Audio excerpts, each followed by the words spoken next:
Pero entró, pero sí.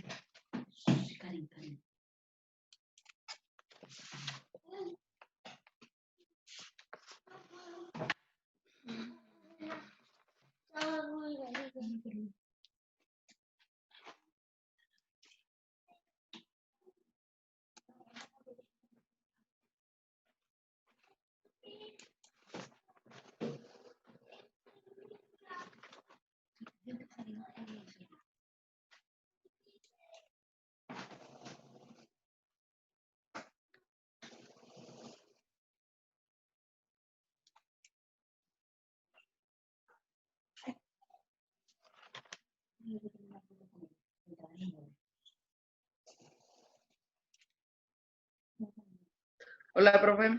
¿Cómo está?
Hola, profe. Buenos días, Contreras.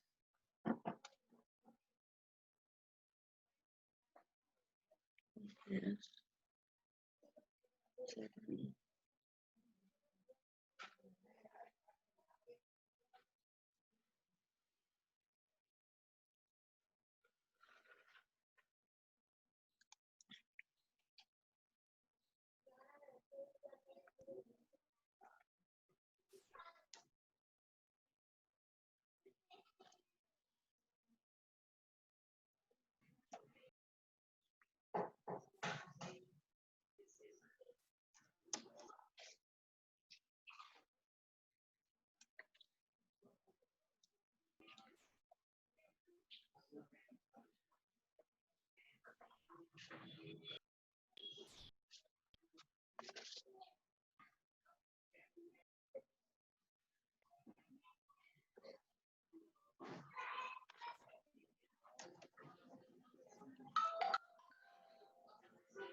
Hola, profe.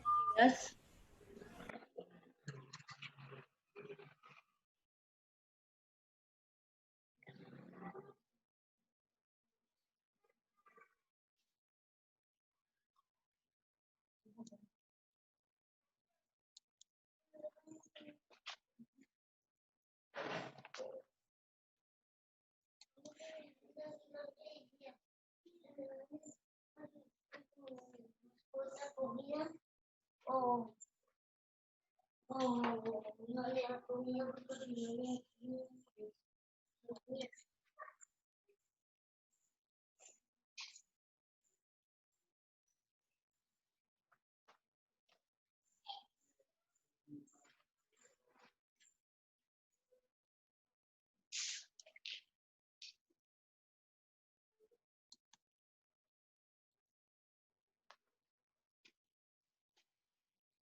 Buenos días, profe Betty. ¿Cómo estás?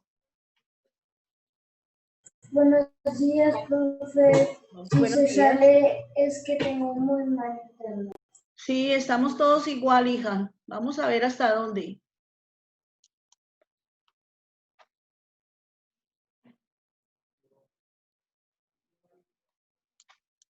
Buenos días, profe. Buenos días, niña.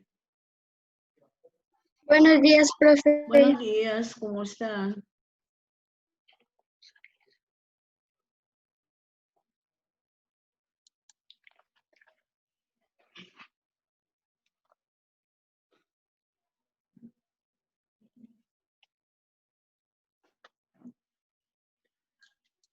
Sofía. profe. ¿Cómo me le va?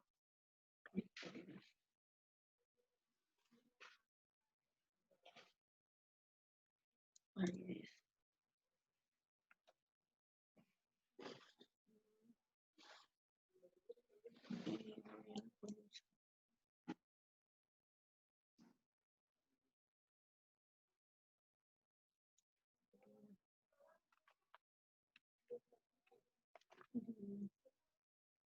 Alison.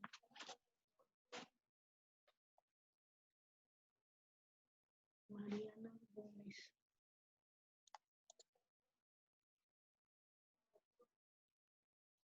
Cabrera. Cabrera. Mariana Gómez.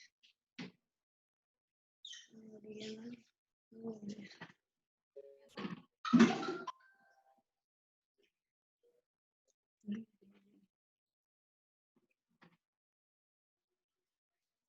Juanita Fontecha.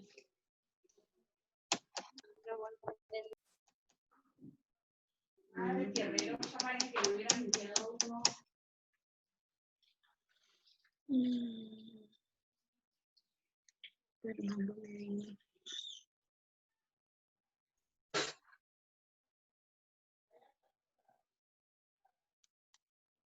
Mariana Calderón.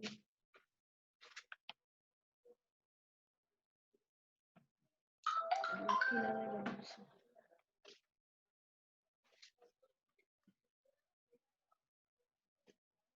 Matías Rojas. Matías. Mariana Zamora.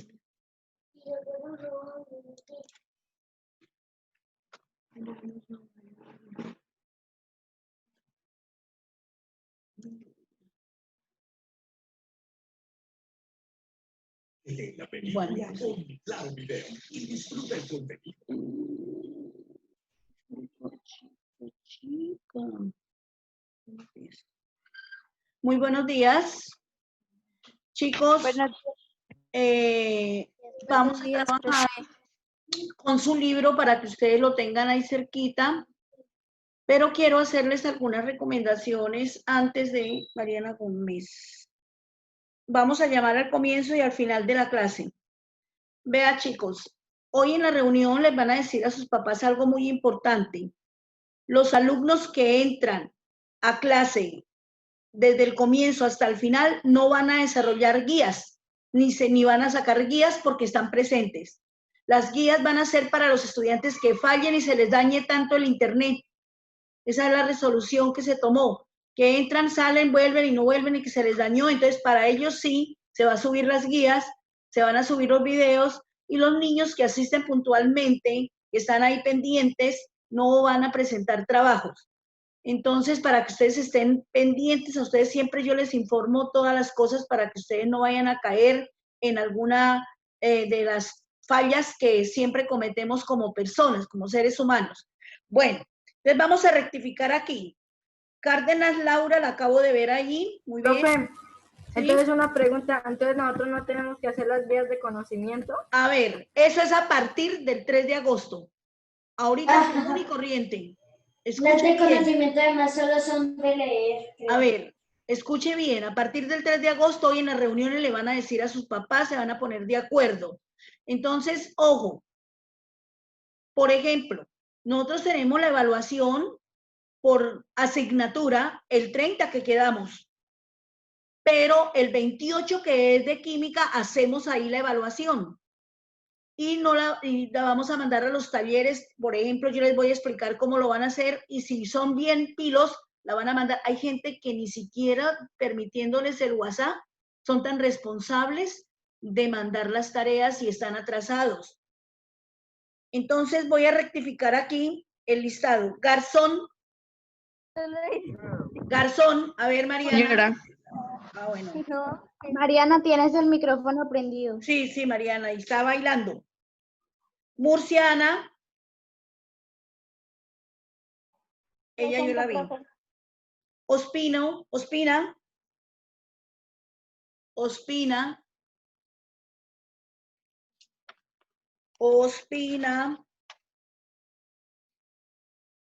No está. El resto están. Al final vuelvo a llamar lista. Acá, Cuervo. No se ha presentado, lleva ya 7 fallas. Domínguez.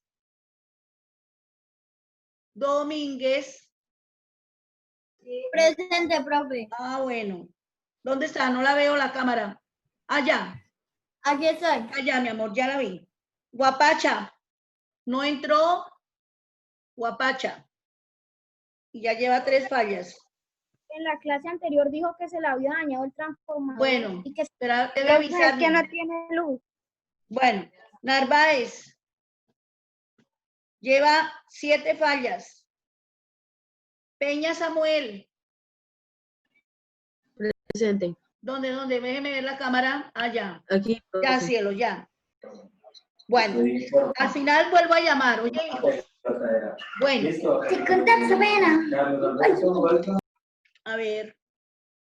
Listos. Entonces, ustedes en su libro, nosotros estamos llevando una secuencia con el libro y el cuaderno. Hablábamos de las pruebas de maratón, en la cual ahí quedamos en el libro las diferencias entre los espartanos y los atenienses, o sea, en la página 57, ¿recuerdan?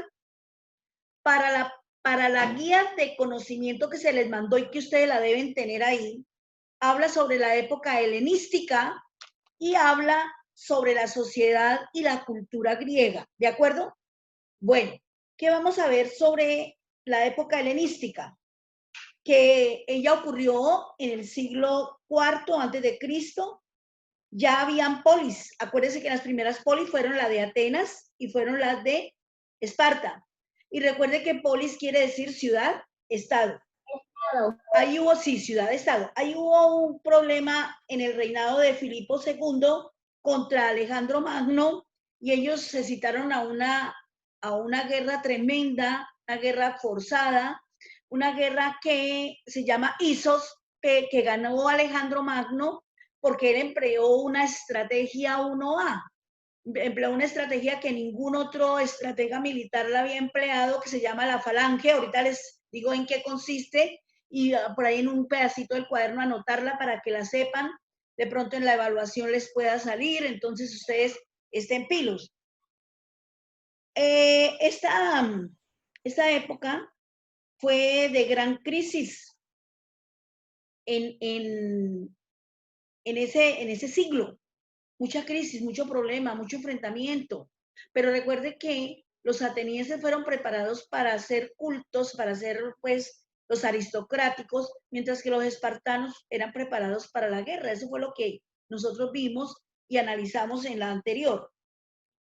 Ahí en su página dice que en activa, dice, imagínese que eres un historiador y te preguntan el motivo por el que la polis griega entraron en crisis. ¿Cómo lo explicarías? ¿Cuáles problemas fueron los principales ahí? ¿Cuáles serían los principales si ustedes en la página 54 vieron cómo las montañas eran utilizadas con la construcción de las acrópolis, los ástiles, las metrópolis? Entonces ustedes se dieron cuenta que había bastante problema, o sea que habían problemas que económicos, y políticos, entre las polis especialmente la de Grecia. Luego dice que trabaje con el mapa en la página 58. Y hay una pregunta. Léala, Diana Carolina, léanos la pregunta, ¿trabaja con el mapa? Profe, yo no tengo libro. ¿Profe? Profe, yo estoy arriba en A ver. casa y pues digamos que no tengo libro. Entonces escuchemos a Samuel Peña. Hijo, léanos la pregunta que hay, trabaja con el mapa en la página 58. Ya vengo, profe, y espera que no tengo el libro acá en la mano. Profe, yo lo puedo ir. A ver, Alejandra, ayúdale mientras él consigue el libro que ahorita lo volvemos a... Ok, ¿cuáles llegaron a ser las fronteras del imperio de Alejandro Magno? Bueno, si miran el mapa, y me van escuchando, limitaba al occidente con los Balcanes y el mar Mediterráneo. Al occidente con los Balcanes y el mar Mediterráneo, al occidente. Es la partecita que está a la izquierda superior de ustedes. Al sur, con África. África está de amarillito en el mapa. Y con el desierto de Sahara. Al oriente, o sea, a su derecha, con el río Indo, los Himalayas, y al norte, con el Cáucaso, el mar, ¿Puedes repetir? el mar Caspio. Sí, volvemos a repetir, a ver. Dice, trabaja con el mapa. ¿Cuáles llegaron a ser las fronteras del imperio de Alejandro Magno? Era grandísimo. Miremos y verá. Limitaba al occidente con los Balcanes y con el mar Mediterráneo. O sea, a su izquierda, miren hacia su izquierda. En la parte de abajo dice Mediterráneo y dice Balcanes. Bueno.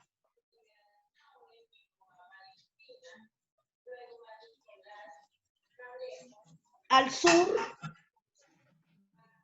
con el norte de África. Miren, está en amarillito y dice África, encima del cuadrito. África. Y el desierto de Sahara. Al oriente, o sea, a su derecha, con el río Indo, el Himalaya. Y al norte, o sea, en la parte superior de su cabecita, arriba, al norte, con el Cáucaso, el Mar Negro, el Mar Caspio. Bueno. Entonces, esas preguntas ya, mire que el imperio era grandísimo, el imperio de Alejandro Magno, grandísimo, ahí lo vemos en esos mapas. Bueno, ahora hay otra pregunta en Aplica. Léanosla, mami. Paulita García, léanosla. Aplica, página 59.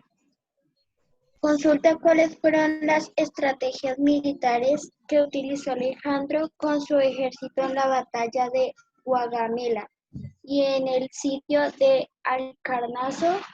Realiza un informe en el que describa esas batallas y expliques por qué fueron tan exitosas estas estrategias militares.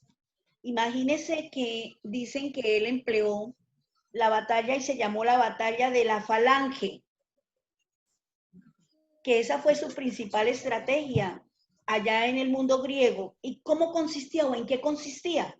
En una formación compacta de soldados, organizada en forma de rectángulo, que avanzaba en bloque. O sea, consistía en una formación compacta de soldados organizados en rectángulo que avanzaba en bloque sin separarse entre sí.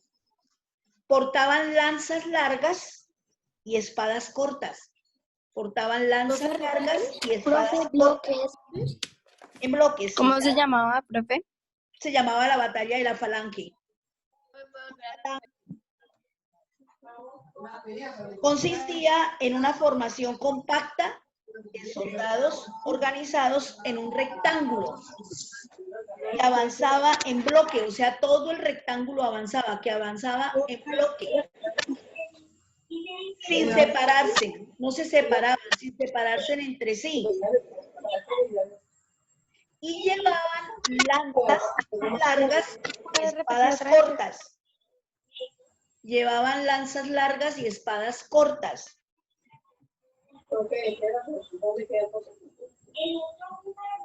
Este tipo de estrategia logró intimidar al enemigo. Este tipo de estrategia logró intimidar al enemigo. Que no lograban, que no podían, que no lograban desbaratar. Y de esta forma la falange funcionaba.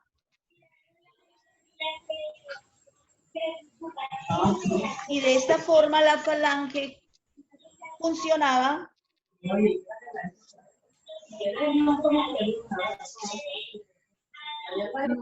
Funcionaba. Pues lógico. ¿Por qué? Porque requería de una disciplina, ¿cierto? Una disciplina militar tremenda. Entonces, mire la falange. La falange es un dedo de nosotros, mire que tiene falange, falangina y falangeta. Falange, falangina, miren los deditos de las manos. Falange, falangina y falangeta. Tiene 3 falanges. Entonces, como iban en forma rectangular, además llevaban unas lanzas largas y unas espadas cortas, ellos no se separaban el uno del otro.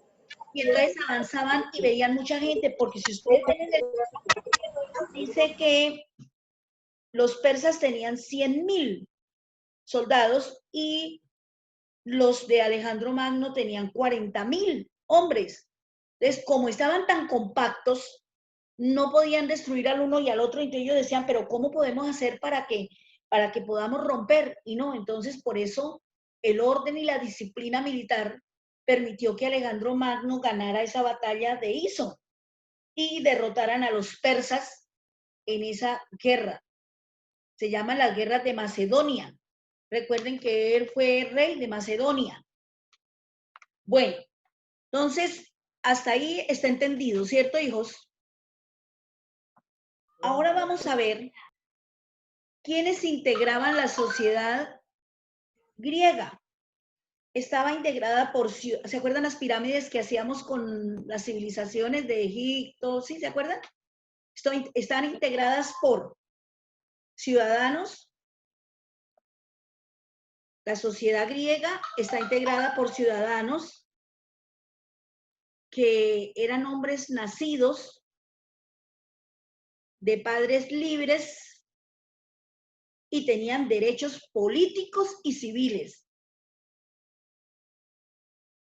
Entonces, los primer grupo eran los ciudadanos. ¿Quiénes eran ellos? Eran hombres nacidos de padres libres,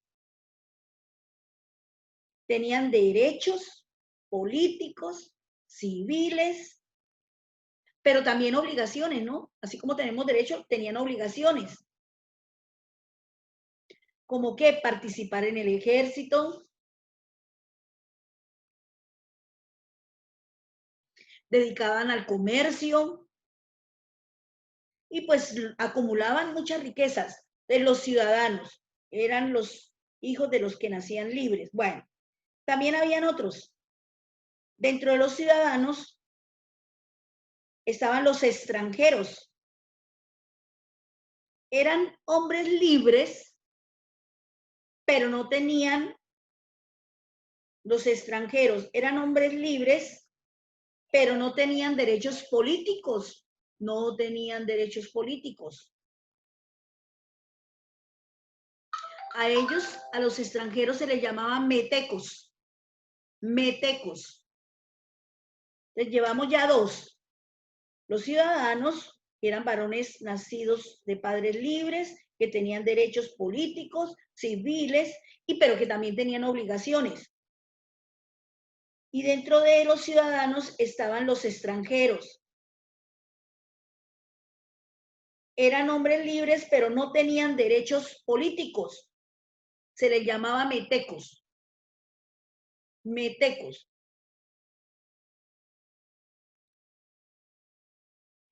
En los atenienses, o sea, en Atenas se les llamaba metecos a los extranjeros. y periecos en los espartanos. Entonces los extranjeros tenían dos como sobrenombres. Para los atenienses eran metecos y para los espartanos eran periecos.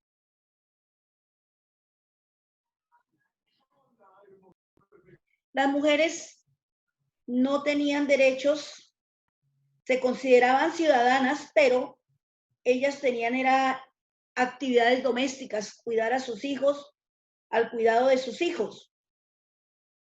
Mire que aquí en Colombia las mujeres logramos ese derecho de tener igualdad al hombre en 1950 con Gustavo Rojas Pinilla, que dijo que las mujeres también tenían derecho a mandar, a gobernar. Cuando se veía que una mujer manejaba, cuando se veía una mujer piloto, no, eso era para los hombres, o sea, había discriminación entre el hombre y la mujer, pero ya se abolió eso aquí en Colombia, a partir de 1950. Y allá, mire que en Atenas, la mujer era simplemente una doméstica para mantener y cuidar los hijos y no más. No tenía ningún otro derecho de nada. Y también existían los esclavos, que eso sí no tenían ningún derecho.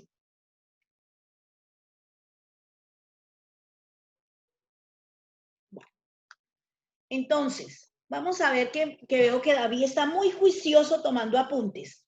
Entonces, dinos, David Mesa, ¿cuántos fueron en sí ¿Cómo, la profe? sociedad griega? ¿Por quiénes estaba integrada la sociedad griega? No, profe, eso no lo entiendo. Por los ciudadanos, que quiénes Los eran ciudadanos. ellos, eran varones libres, nacidos Eran de padres hombres libres. libres con derechos políticos y civilizados. Eso, pero que también tenían obligaciones, ¿cierto? El segundo, eran los extranjeros, que se dividían en dos, le tenían dos nombres a los extranjeros. Para los atenienses eran metecos y para los espartanos eran periecos.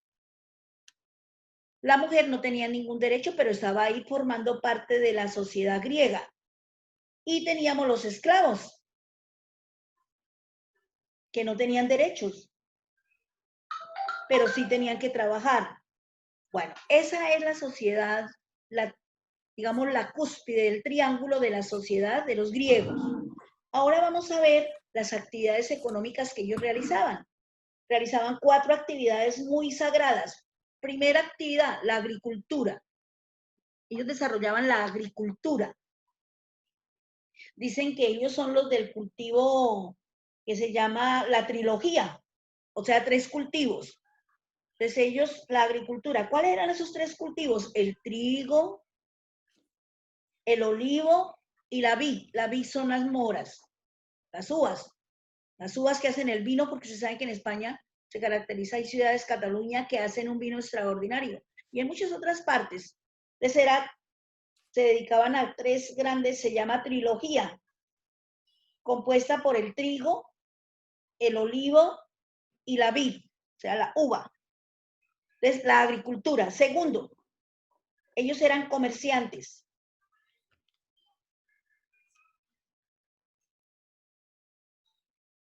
A través del Mediterráneo, lo que les sobraba lo iban a vender. Tercera actividad, la ganadería.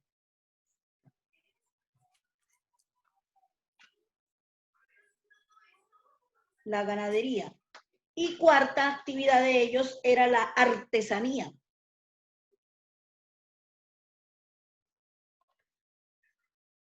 Tenían talleres especiales donde hacían tejidos, cerámicas, armas y utensilios agrícolas. La artesanía. Si ustedes ven en su libro, están los dibujos correspondientes a cada una de las actividades económicas. Entonces tenemos la ganadería, el comercio, la agricultura y la artesanía. Bueno, ellos no solamente hicieron eso, sino fueron uno de los arquitectos más importantes y sobresalieron en la arquitectura con la construcción del Partenón.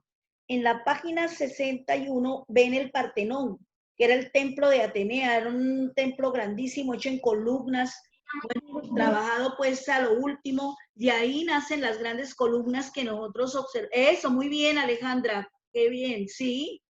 Muy bonito ese trabajo y muy bien que lo haya colocado ahí porque hay compañeritos como 2 que no tienen el libro. Entonces ahí se puede ver columnas, aspectos pues muy importantes y sobresalientes. Dice que en la arquitectura ellos construían edificios rectangulares decorados con relieve sobre el cual utilizaban pinturas. Si vemos ahí los dibujos que hay enfrente, el zapote, el azul, utilizaban mucho el verde, las estatuas las pintaban de dorado, utilizaban mucho los colores, aplicaban pinturas. Y las columnas nacen de allá, las columnas que utilizan en muchos edificios para sostener. Se utilizaban arcos, si usted ven ahí, también habían arcos, bóvedas.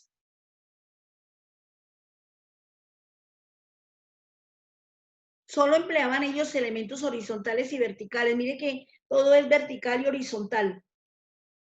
Ellos no usaban esas cosas que usaban los romanos, arcos y bóvedas.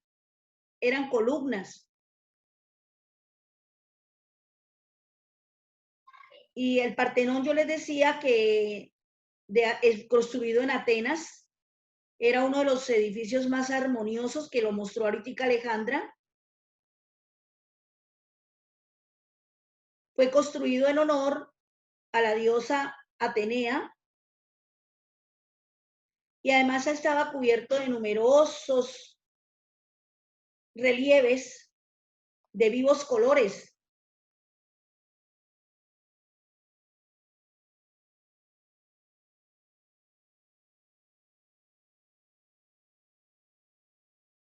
Bueno, no hay tanta cosa, por ejemplo, ahí dice en el marco, o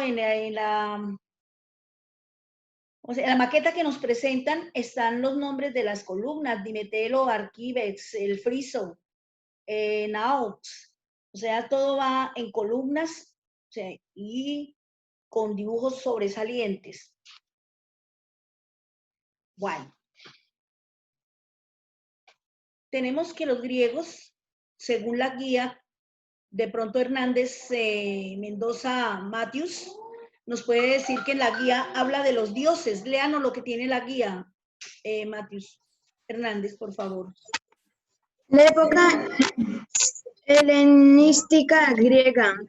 El periodo helenístico griego, llamado o también Grecia helenística, se refiere al periodo de la historia de la antigua Grecia, que inicia con la muerte de Alejandro Magno, rey de Macedonia, en el año 323 a.C., y culmina con la anexión de los territorios griegos a Roma en el año 146 a.C., aunque el establecimiento del gobierno romano no rompió con la continuidad de la sociedad y cultura griega, las cuales perdurarían sin cambios significativos hasta la llegada del cristianismo.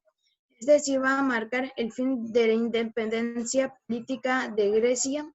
Se puede afirmar que existió un legado cultural como la literatura, la filosofía, la poesía, el arte, que continuó en la cultura griega y durante el gobierno romano. Pero antes hablábamos algo de los Juegos Olímpicos, hablábamos una partecita, Hernández.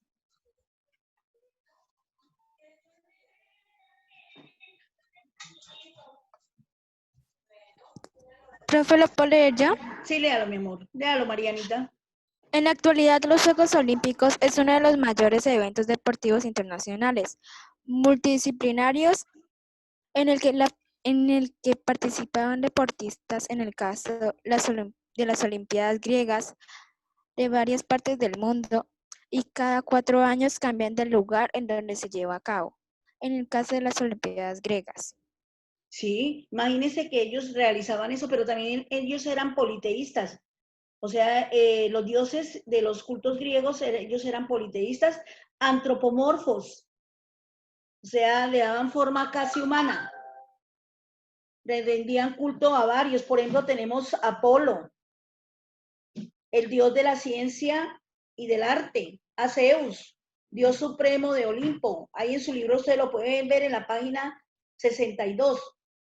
Era esposa, muy bien, y mire, están todas las figuritas, muy bien, Mariana. Era esposa de Zeus y diosa del hogar, muy bien. Atenea, diosa de la sabiduría y de la guerra. Ahí nos la está mostrando la niña. Afrodita, diosa del amor. Poseidón, dios de las aguas o los mares. Artemisa, diosa del bosque y de la casa. Hay algunos que le dicen Diana también. Ahí la está mostrando más cerquita. Entonces vemos que está importante ahí.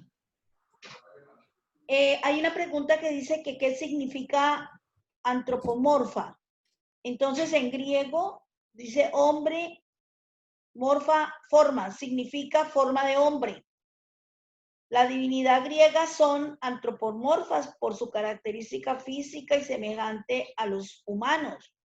La belleza física, sobre todo la de los atletas, era considerada como un reflejo de lo divino. Entonces vemos que tienen forma.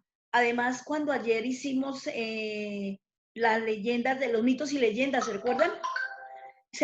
A mí me faltó haberles hablado de una, porque como se acaba el tiempo tan rápido y uno está pendiente de otras actividades, por ejemplo, yo no les narré la leyenda de Troya, esa era una tarea, pero la vamos a narrar. ¿O la quieres leer, Mariana? ¿O la tienes ahí? Sí, a ver, Mariana. ¿Quién?